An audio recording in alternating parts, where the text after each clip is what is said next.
অন্যদিকে আবারও বিমানে যাত্রীর অভাবতা, এবার আতঙ্কগ্রস্ত সহযাত্রীকে চর মুম্বাই থেকে কলকাতাগামী বিমানে যাত্রীর এই অভাবতার ছবি। উড়ানের আগে প্যানিক অ্যাটাক, সহযাত্রীর জোরে জোরে নিঃশ্বাস, পায়চারিতে বিরক্তির জেরে সহযাত্রীকে চর পাশের সিটের ব্যক্তির। ভাইরাল ভিডিওয়ে নিন্দার ঝড় চারিদিকে। मारा क्यों आपने? अरे उसको बोलोगे ना, आप मारा क्यों उसको? तो प्रॉब्लम होगा, लेकिन हाथ नहीं उठाना चाहिए था आपको। क्यों मारा इसको? हाथ क्यों उठाया? हाथ क्यों उठाया तुझे? हाथ क्यों उठाया? উড়ানের আগে প্যানিক অ্যাটাক, সহযাত্রীর জোরে জোরে নিঃশ্বাস আর পায়চারিতে বিরক্তি, আর তাতে সহযাত্রীকে একেবারে চর মেরে দিলেন। এই ভাইরাল ভিডিও চারিদিকে নিন্দার ঝড় টুইট করেছেন, এক্স হ্যান্ডেলে পোস্ট করেছেন মহুয়া মৈত্র। मार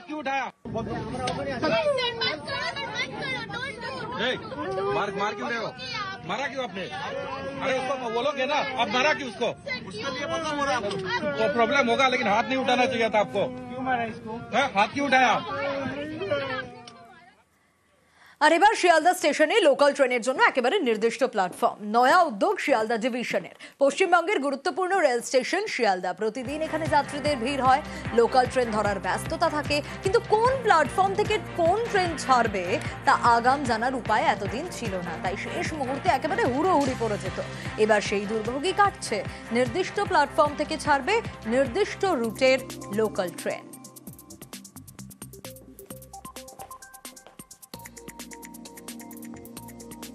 हर ट्रेन की एक बर्थिंग फिक्स होती है। उस बर्थिंग फिक्स जो होते हैं उसमें जब परिवर्तन करते हैं तभी कोई स्टैम्पिंग केस हो सकता है। तो उस चीज़ को यहाँ फिक्स किया गया है कि मेन सेंट्रल रेलवे में जो लाइन है, सदर्न का जो पोर्शन है वो उन लाइन में, मिडिल में हमने किस प्लेटफॉर्म को नॉमिनेशन दिया है कि यहाँ इनके लिए फिक्स है कि 1 नंबर से कौन सी गाड़ी जाएगी, 5 नंबर से कौन सी जाएगी, 6 से 8 तक कौन सी जाएगी, 15 से लेकर 21 तक प्लेटफॉर्म से किधर की साइड गाड़ी जाएगी। तो एक फिक्स रहेगा। আর বিমানবন্দর থেকে গ্রেপ্তার বাংলাদেশি যুবক। আন্তর্জাতিক টার্মিনাল থেকে বেরোনোর চেষ্টা, টার্মিনালের কাঁচ ভেঙে দেন বাংলাদেশি যুবক। কিন্তু কেন, কোথা থেকে আসছিলেন, আরো ডিটেল এ বিষয়ে জানাতে পারবে অনুপ রয়েছে আমার সঙ্গে। অনুপ, বিমানবন্দর থেকে এই বাংলাদেশি যুবককে গ্রেপ্তার করা হয়, কিন্তু তিনি টার্মিনালের কাঁচ ভেঙে দেন, কি কারণ, কোথা থেকে আসছিলেন? কলকাতা বিমানের সন্দেহভাজন হিসাবে কিন্তু এক বাংলাদেশি তার বাসিন্দা, তাকে ইতিমধ্যে আটক করা হচ্ছে। আটক করে দীর্ঘ জিজ্ঞাসাবাদ, সেই জিজ্ঞাসাবাদে কিন্তু একাধিক অসঙ্গতি রয়েছে। তারপরেই পুলিশের পক্ষ ইতিমধ্যে তাকে গ্রেপ্তার করা হলো। তার কারণ একেবারে সিঙ্গাপুর থেকে তিনি যখন ঢাকায় যাচ্ছেন, মোহাম্মদ আশরাফুল হোসেন, বাংলাদেশের এই বাসিন্দা, সেই সময় যখন লেওভার ছিল, সেই কারণে কলকাতা বিমানবন্দরে যে ট্রানজিট হওয়ার কথা ছিল, সেই ট্রানজিট হওয়ার কারণেই কিন্তু যে আন্তর্জাতিক বিমানবন্দরের যে টার্মিনাল, সেখানে কাঁচ দিয়ে মূলত ঘেরা থাকে। বাইরে থেকে কোনো যাত্রীরা কিন্তু বাইরে কোনোভাবে প্রবেশ করতে পারে না এই টার্মিনালের ভিতর থেকে। কিন্তু এই যুবক দেখা যায় মোহাম্মদ আশরাফুল হোসেন, তিনি কিন্তু একেবারে যে কাঁচ টার্মিনালে, সেই কাঁচ ভেঙে বাইরে বেরোনোর প্রবেশের চেষ্টা করে। এরপরে সিআইএফের পক্ষ থেকে তাকে আটক করা হয়, জিজ্ঞাসাবাদ করা হয়। তিনি নিজেও আহত হন কাঁচ ভাঙার সময়। তাকে প্রাথমিক চিকিৎসা করা হয় এবং তাকে জিজ্ঞাসাবাদ করলে কিন্তু একাধিক অসঙ্গতি পায়। এরপরেই এনএসটিবিআই থানার পুলিশের পক্ষ থেকে তাকে গ্রেপ্তার করা হলো। তার কারণ তাকে রাতভর জিজ্ঞাসাবাদ করা হয়েছে। জিজ্ঞাসাবাদে একাধিক অসঙ্গতি রয়েছে। কোথায় যাবে, কি কারণে তিনি এসেছিলেন, বা কেন ভারতে ঢোকার প্রবেশ করলেন, এই ব্যাপারে কিন্তু এখনো স্পষ্ট তিনি জানাতে পারছেন না। সেই কারণেই কিন্তু তাকে ইতিমধ্যে সন্দেহভাজন হিসাবে গ্রেপ্তার করা হলো পুলিশের পক্ষ থেকে।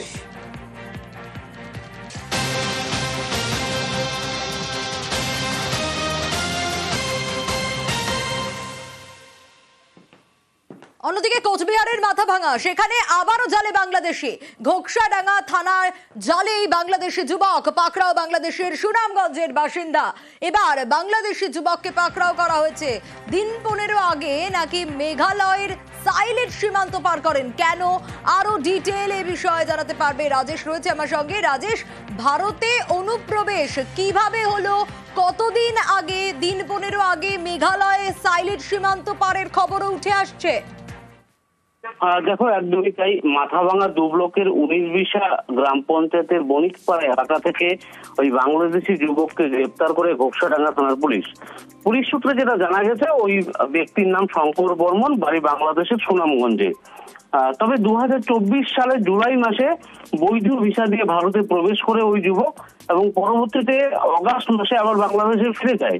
তবে সম্প্রতি 15 থেকে 20 দিন আগে মেঘালয়ের সাইলিট সীমান্ত দিয়ে অবৈধভাবে ভারত প্রবেশ করে এবং বিভিন্ন জায়গায় কিন্তু সে কাজ করে থাকে এবং পরবর্তীতে কিন্তু ঘোকসাডাঙ্গা এলাকায় একটি বাড়িতে ভাড়া বাড়ি নিতে গেলে সেখান থেকে সন্দেহ হয় এবং পরবর্তীতে পুলিশকে খবর দিলে পুলিশ গোপন সূত্রে খবর পেয়ে সেখানে গিয়ে ওই যুবককে আটক করে।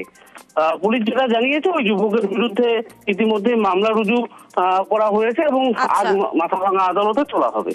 বেশ।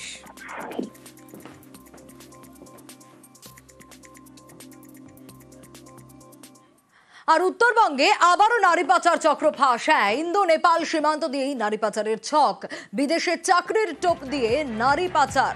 আরো ডিটেল জানাতে পারবে। পানি ট্যাঙ্কির কাছে উদ্ধার নাবালিকা সহ 2 পাচারকারীকে গ্রেপ্তার করেছে পুলিশ।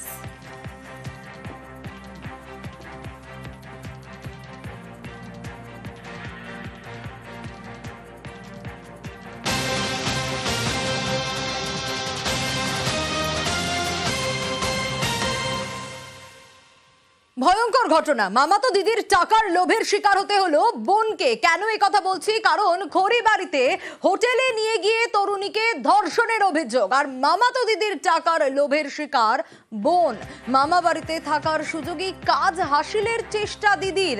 আরো বিস্তারিত এই বিষয়ে জানাতে পারবে বিশ্বজিৎ, রয়েছে আমার সঙ্গে। বিশ্বজিতের কাছে আসবো, তবে তার আগে আরো একবার জানাই, মামাতো দিদি, তার টাকার লোভ আর তার শিকার কাকে হতে হলো? তার বোনকে। ধর্ষণের অভিযোগ উঠে আসছে। খড়িবাড়িতে হোটেলে নিয়ে গিয়ে তরুণীকে ধর্ষণের অভিযোগ। আরো বিস্তারিত এ বিষয়ে জানাতে পারবে বিশ্বজিৎ, রয়েছে আমার সঙ্গে। বিশ্বজিৎ, অর্থাৎ বোনের সঙ্গে এরকম একটা ঘৃণ্য অপরাধ ঘটলো, দিদি তাতে মদত দিল টাকার লোভে। একেবারেই টাকার লোভে ধর্ষণের ঘটনা জানিয়ে কার্যত তোলপাড় এই পরিবার গতকাল থেকে। বিশ্বজিৎ, তোমার কথা স্পষ্ট নয়, পরবর্তীতে আবারও যোগাযোগ করব। বলতেছে যে মা, আমাকে এরকম মৌসুমী দিদি আমাকে পানি ট্যাঙ্কি নিয়ে গেছিল। কেন? পানি ট্যাঙ্কি এরকম একটা হোটেলের ভিতরে আমাকে ঢুকাই দিয়েছে, আর লোক ঢুকাই দিয়েছে, ঘরের দরজা বন্ধ করে দিয়েছে, আমার সাথে এরকম খারাপ ব্যবহার করছে। বোনকে কি করে নিয়ে যাই হোটেলে? আর মেয়েটাকে আমরাও শুনছি মেয়েটা একটু অন্য ধরনের, কিন্তু অন্য ধরনের বলতে গেলে তো তাও নিজের বোনকে এইভাবে করে নিয়ে যাওয়া যায় না। এটা একটা পুলিশ কেস আমরা করতেছি, যাক সেটা একটা তদন্ত করেন।